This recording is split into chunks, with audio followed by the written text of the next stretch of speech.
Mufaro wedu kuva nemi pa Destiny TV. Zita rangu ndinonzi Stella Musha. Kune vasati vaita subscribe, tinongokukurudzirai kuti mute subscribe.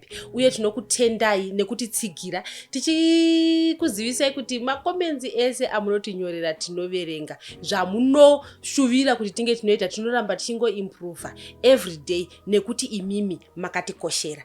Nhasi uno pachirongwa update yenyaya dzatakamboita na Sign Morgan. Sign Morgan takaita nyaya dzake 3 pano pa Destiny TV.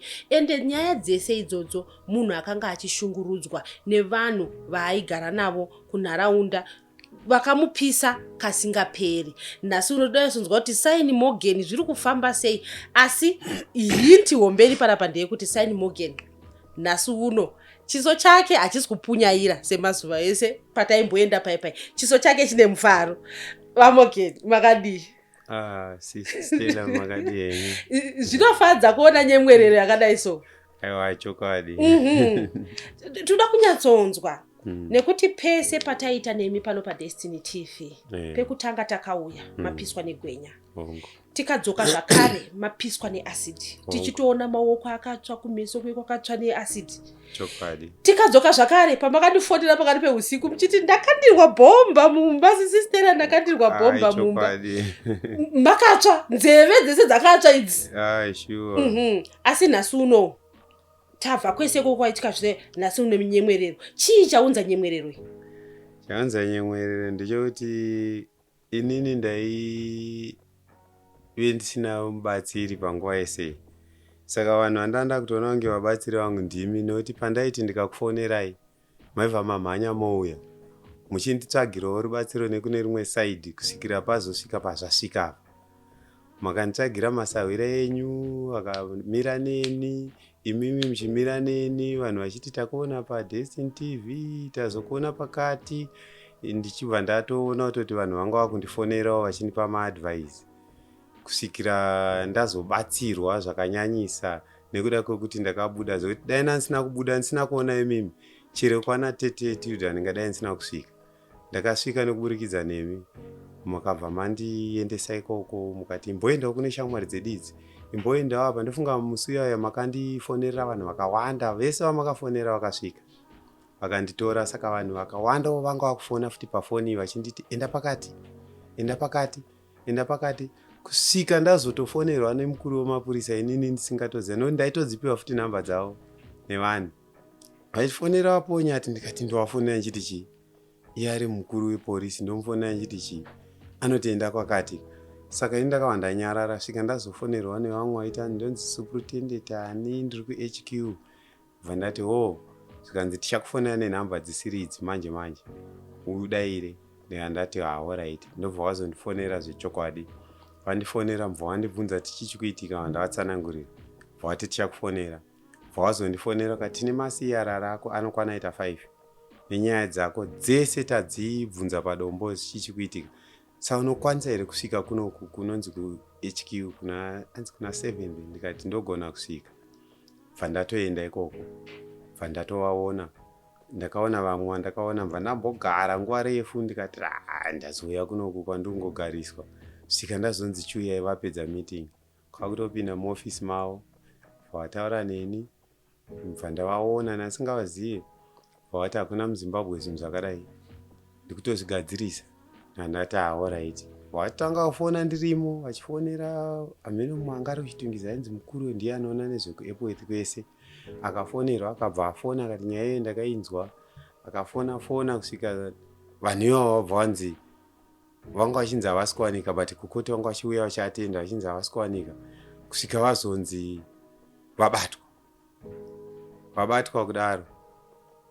Ndakazongonzwa yafoni vanzi uri kupi? Ndati ndiri kuenda kunotoni, ndaapanonzi paWhite House.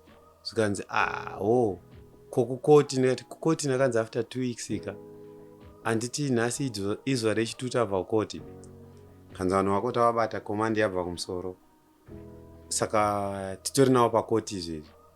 Bva ndati alright. Inini manje nditoenda kunotonzi unozofonera PP anokudza kana kuya makuseni unonzwa kuti yatongwa sei. Vakutopuwa judgment yavo. Bva ndangoti alright. Saka pandakatodaro ndichitori kunotoniko mva ndafonerwa nevanhu vekumaraini vakutofara. Zvikanzi kuno kuchachaya varohwa matenezi vanhu vako. Pandangoti ndatanga fona vanhu vekoko. Zvikanzi ndozvaitika ndichizosvikawo ikoko ndichienda pakoti pai. Ndisati ndaenda pakoti ndakatofonerwa futi nemunhu wekoti. Zvikanzi vanhu vako shamwari varohwa matenezi vabvisirwa ma3 vamukati. Vandati alright vandazononzwisa ndega ndikaona ndezvechokwadi. Saka ndakabva ndatanga kufara manje ndikati saka dai pasina veTV vai vakaita kuti ndizikanwe.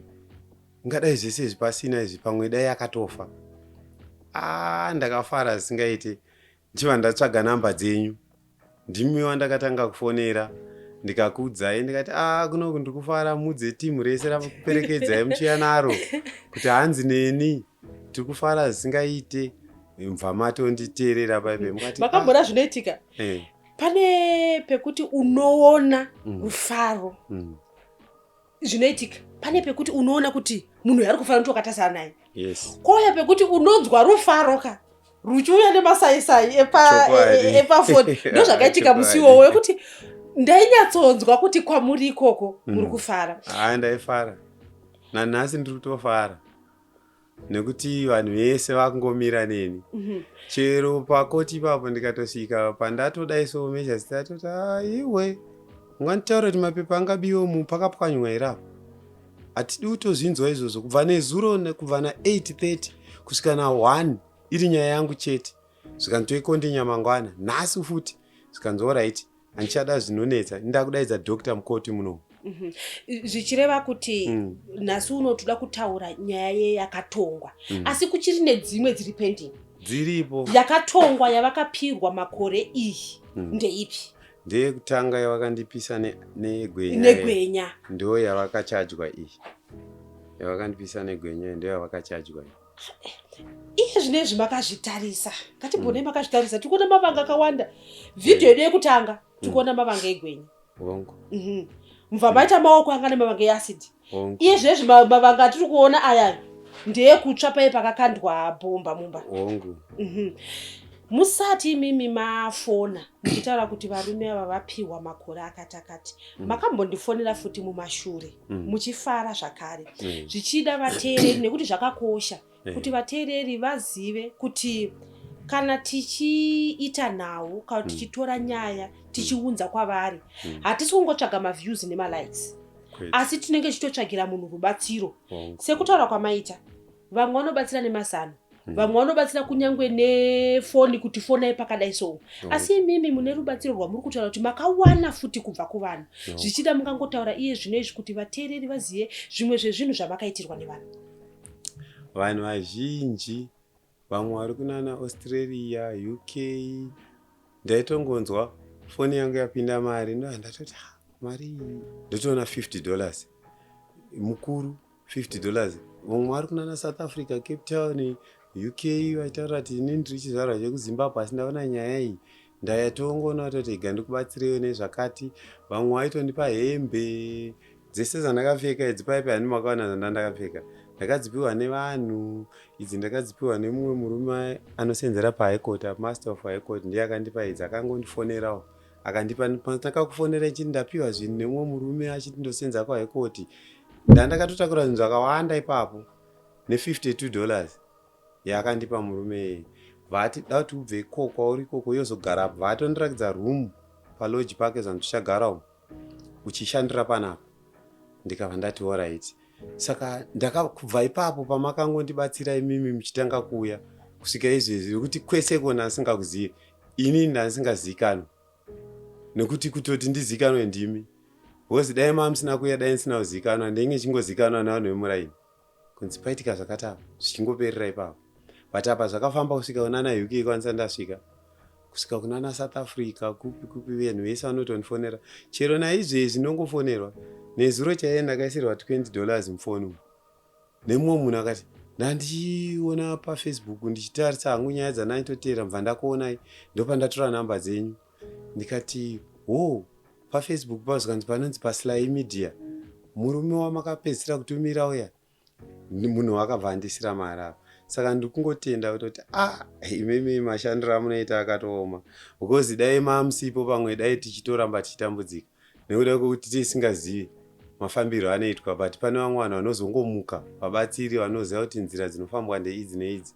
Saka ndokutendai chaizvo, that's why makanzwa paipai ndakati mudze chikwata chese nevaya vaiuya vachidhiraivha mota vasina kuburuka vanga vari mumota vai kuti muri kutendwa neni zvisingaite, nevese vaikonekta mushini paipai kuti muri kutendwa zvisingaite. Ndanga ndichifara paipai because ndakafara zvechokwadi. Vanhu vavo tinovaziva vachimunongozwa zinzi toda kutenda vari behind the scene nyaya yekuti mai musha pavanoenda handimboenda ndiri ndega, ndinouya ndivandinoona kuti kutaura chokwadi. Musi watakapedzisira kuuya pamba tichisvika tichiona mumba makakandwa bhomba zvaityisa, nekuti kunyange isusu tava kufunga kuti saka isusu tikaramba tichizviita izvi zvichida pana mwana anobva kuti homi ndimuri kuda kumubatsira zvinenge kutyisa kazviinacho. Kunyange nevanhu vatinoshanda navo kakutya ikako kanopinda, asi nekuda kwerubatsiro nezvatakuona zvinezvijustice system yemuZimbabwe ichiita tinogadzikana. Ndikuona zvinezvi muri kukwenya zvinoramba zvichiswinya here? Ndofunga nekuti marimwe zuro pane vamwewo pastor prophet kana vakambondibatsira futi ndiri kukwana tete vaivai vakazonditi zvoniko sei ndekuti ndaitokwenya nebrasho chairo ndaitogara njidai because apa pasina maronda ndopanovava, apa ndopanenge pachivava. Saka wabva wanditi iwe unofanira kuti uende kuna doctor anokuona kuti izoni why uri kuramba uchidai so.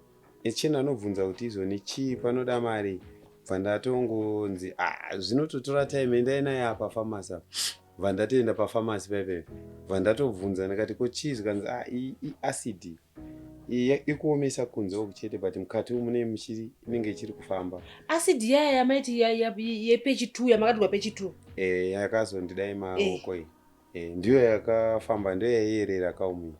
Saka pampangoita kaganda katete, saka pakazoya moto paipai ndopakadhererwa nemoto because papa neganda ridete mese umu yaitoyerera pakazongodhererwa nemoto.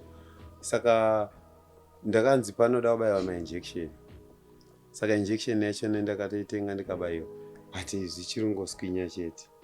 Saka iye akanditi kana waona futi zvichiramba zviswinya kudaro unodzoka after 7 days. Panapa tikutaura kuti tikutoona mamwe mavanga zvekuti pamwe pacho mavanga acho anenge atori upenyu hwese. Tichiuya pamwe pataiuya kuzoita nyaya yenyu patakatangisisa musi wamakapiswa negwenya uya pane vanhu vakaramba kutaura. Tichizouya musi weacid pane vamwe vakataura. Patakazouya makandirwa bhomba vanhu vese vakanga vachitya kutaura. Vanhu vese vemunharaunda imomo vachinzwa kuti vanhu ava vatongwa vatova mukati vapiwa makore avo vakazvitora sei? Vanhu vese vemunharaunda pavakanzwa kuti varume ava vatongwa ndo vaitondifonera vakafara zvisingaite vachitoti tasununga manje chero izvezvi manje vakuda kutaura manje vakubvuma kutaura chero kushamisa kwazvinoita nezuro koti yanga yakazara nevanhu vekumaraini chete vachiti toda kungonoona kuti variko here. Ndakaenda nevanhu 9 vakandiperekedza, vamwe vakatoya ndiriko vachida kuzvionera nevamwe futi vanosenza nemurume vakati aunyatsonoona nemasedu. Koti yaitirwa kupi? Kuepworth. Vakauya vamwe vachiti tauya netsoka ndikatozovakwidza kombi pakudzokera. 9 vanhu havachatya vakuziva kuti vanhu vari pai vamukati. Saka vanhu vari kufara vakatoti tataona nhamo nevarume ava because havana kushungurudza ini chete, vakawanda vari kushungurudzwa nevanhu ivava but vaitotya kutaura. Vamwe vakutonoripota izvezvi kutaura kwandikuita vakatoti akatora sola yangu ne$50 achindibhadharisa achi wakarowa munhu ukabvisa munhu zino, akatora 500 watts akatora $50 akatomangara izvezvi. Manje mukuru aripo izvinezvi akabva ati dzese ndikutambira vakaitirwa zvinhu nemunhu uyai. Saka noti vanhu vaitya kuripota.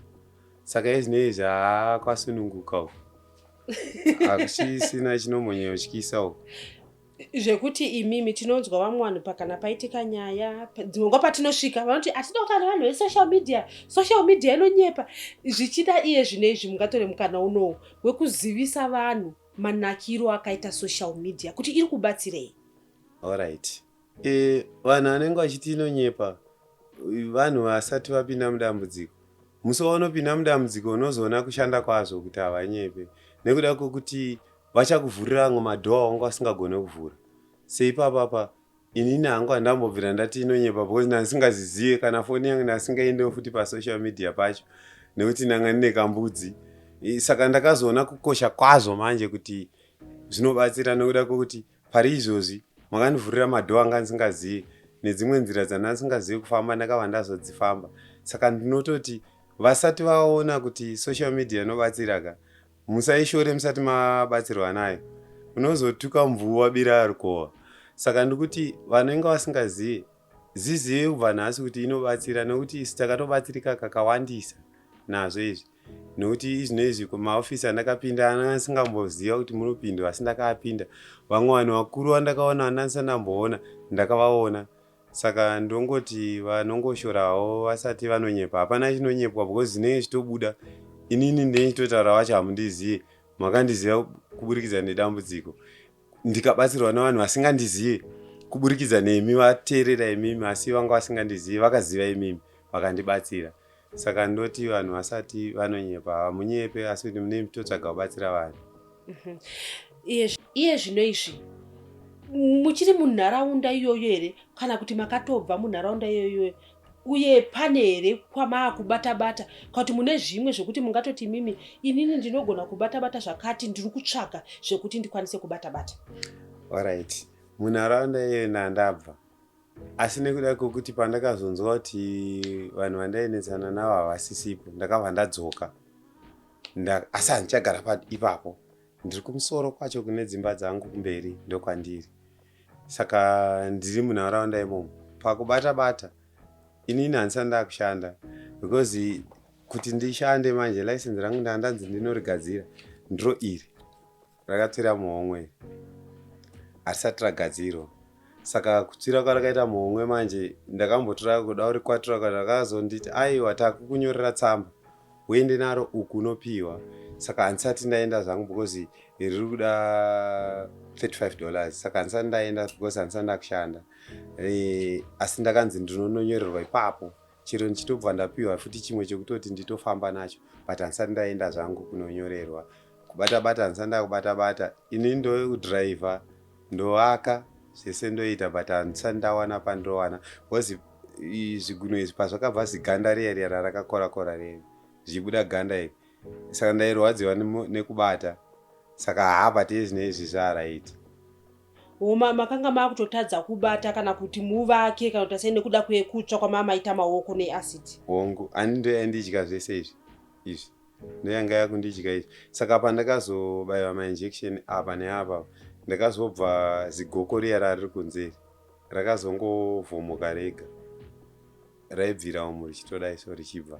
Saka kwakwasara kwasoft zvototi mafinga yamutsetse iyi yakatozobuda iyi rara kuita ngere mwana mucheche. Saka apa hai nezvi ndakukwanisa kubata.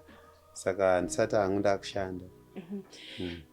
Pavanhu makati vari kuramba vachiuya kukoti, pane pamakazombosangana navo here kuti zvichida pamwe vakaedza kutaura nemi kana kuti vasati vapuhwa mutongo wavo vakamboedza kutaura nemi here? Nekuti mumashuromu pane pamaiti vaimboti tikuda kukupa mari ngatisangane tikupe mari. Hongu, maaudios achatori imomo ekuti musi watakaenda kukoti vachinzi munozouya after 2 weeks. Tichingobva kukoti zuva iroro wabva wandifonera, havaziriwo wakafona. Ndakatanga kufonera nemumwe munhu achindimhoresa vandatomhoresa. Zvikanzi ndatumwa nevanhu vako kuti izoni tada kutaurirana. Ndikati handigone izvozvo. Zvikanzi vati tine 1000. Shamwari mhosva inoparwa nevanhu ichiripwa nevanhu. Ndaiva rekodha umu. Bva ndangoti tozozviona mangwana. Pangojamba day 1 rechimangwana racho ndopandakanzwa kuti vanhu vabatwa. Saka ivo vaida kuedza kutaura neni zvakangofanana neipapa futi marimwe zuro vakatondiinga kumba mukoma wacho vakati shamwari vanhu ava kuenda kwavaita uko vaomesera inini ndichasara nemhuri dzavo vese vari 2. Saka wanga wadii kuti izvoni pane dzimwe idzi dziri kuteera idzi, please tataurirana. Ndikati handichakwanisa kutaura nemi because nyaya idzi dzakanyorwa madhoketi ari mukati mematare. Inini ndikakanzurisa matare nyaya idzi vanoti wadzikanzurirei. Saka zvakwavari measures kuregerera kana usavaregerera. nanditaure navo because vanhu ava vakandikanganisira. Plus imimi mukutodzoka kwandiri nhasi asi but mazuva ese maivaperekedza kakukoti muchiti inini ndakashata hanzi mhosva inoparwa nevanhu ichiripwa nevanhu fanhangopedzana mari mwedzi racho ndakangoti hatozotaura kusvika izvo zvandisati ndataura navo.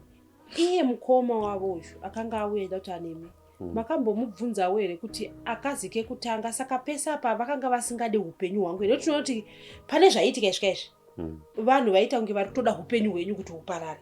Ndizvozvo vaitoda kutoti ndipfuure ndife kuti umbowo huparare, ndozvavaitsvaga but vakazoona kuti zvakaramba manje, saka chava kutya kuwedzerwa kwemakore aya kuti vanhu vanogona kuzoramba variko kusaidhi kuya kuya.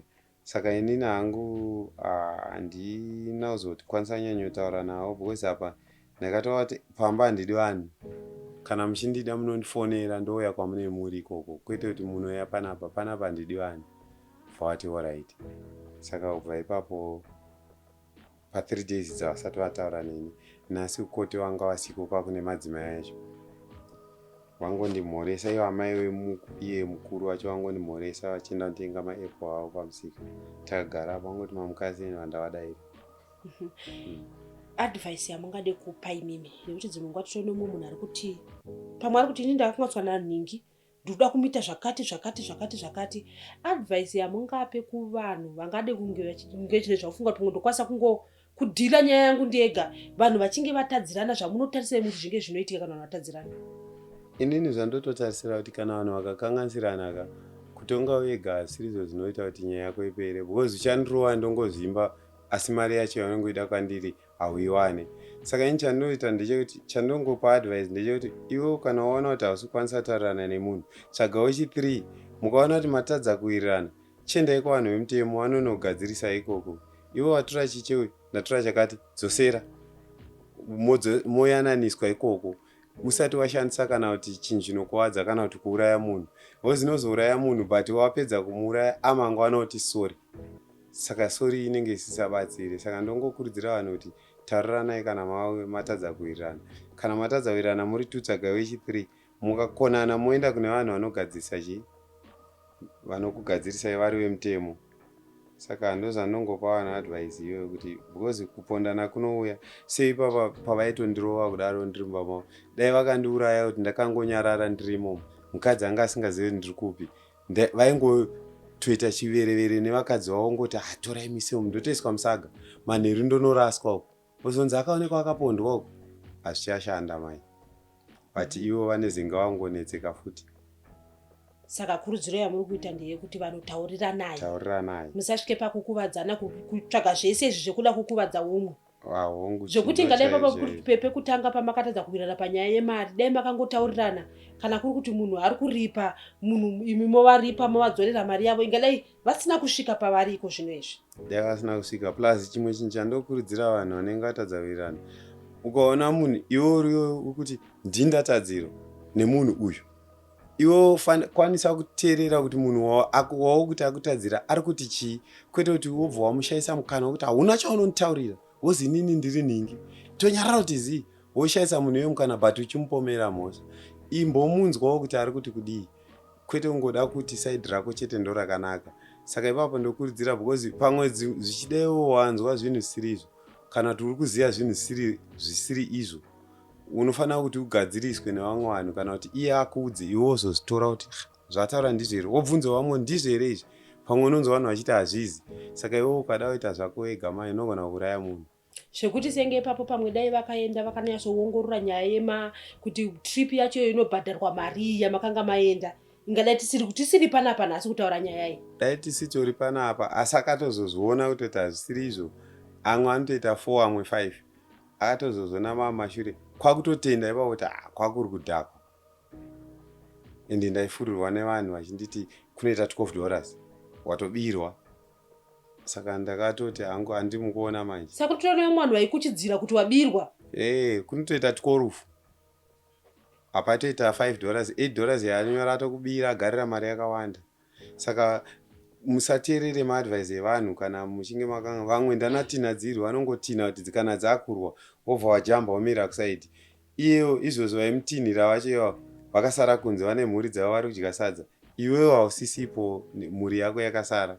Saka ndikuti vanhu musateerere mashoko evanhu akashata muchipinzwa pazvitema zvakashata, muchirova vanhu, muchiita sei, muchitadza kuwirirana nevanhu. Tauriranai. Taakupendera chirongwa chino ichi zvichida tokupai mukana unowu wekutenda, nekuti mataura nyaya yekuti makabatsirwa nevanhu vakawanda. Vazhinji hamungavaziye nemazita, mungotenda vanhu vakakubatsirai. Alright. Chekutanga ndoda kutenda imimi makagara ipapo, ndimi first. Kuchizoya vamwe vese vandisingazivi hangu nemazita avo. Vakandibatsira, vamwe vakandibatsira nembatya, vamwe nemari, vamwe nemaadvice, vamwe vaindipa mafoni nhamba vachindiisira maairtime vachitifonera pakati. Vese ivavo ndiri kuvatenda zuva ranhasi nchiti makaita basa, ruoko rwenyu iroro pamakatapudza. Mwari ngaawedzere zvimwe zviwande mugozobatsirawo vamwe vasiri inini, kana kuti upenyu hwenyu ugoendeka. Ndobva ndatenda zvekomishina Ponyati netimu ravo rese ravakaita, basa ravo ravakaita kuti vakazondibatsira zvikasvika chaizvo chaizvo. Ivo vanenge vachiti ndine vanhu vangu, maziso angu ari kuoutside, but mamwe maziso acho anoshereketa. Ivo vanozoti vanzwa kuti pane maziso ari kushereketa, vanopindira. Vapindira kudaro vanozogadzirisa kukavhiridza urema hwevana vavo, maziso avo amwe anenge achiita zvisiriizvo. Saka ndiri kuvatenda futi zuva ranhasi kuti musaitirei inini chete, kune vamwe vanhu futi vari kutoitirwa zvakafanana nezvangu. Vabatsirei mukaona vauya kumaofisi kwenyu ikoko. Saka ndokutendai vese nanatete vayo, vamwe venyu, shamwari dzenyu dzakazondibatsira Tete Tilda. Ivavo igamba futi hombe chairo chairo, because ndinotongovatenda futi because vakandibatsira futi kuti vaitondibatsira futi nemaadvice vachiti pakati. Saka izvozvo ndozvifarira zvisingaite kuti mamidhiya nemaredhiyo, vanhu vanoita kuti zvinhu zviende kure kwatisingakwanise kuti isusu mafoni edu apinde mumafoni evanhu ivavo, asi enyu anokwanisa kupinda mumafoni evanhu ivavo vozonditsvaga vobva vandibatsira. Ndokutendai mese neshamwari dzenyu dzamaiuya nadzo kuEpoethi dzichikonekta mishini nevaidhiraivha vachiuya kumba musinganete. Ndikafonemo kwakati tikuruwa takutosvika, takakumirirai muchiuya zvichiita ngedambe, but zvakazotibatsira onai patave nhasi. Ndikufara chaizvo, ndokutendai chaizvo mese.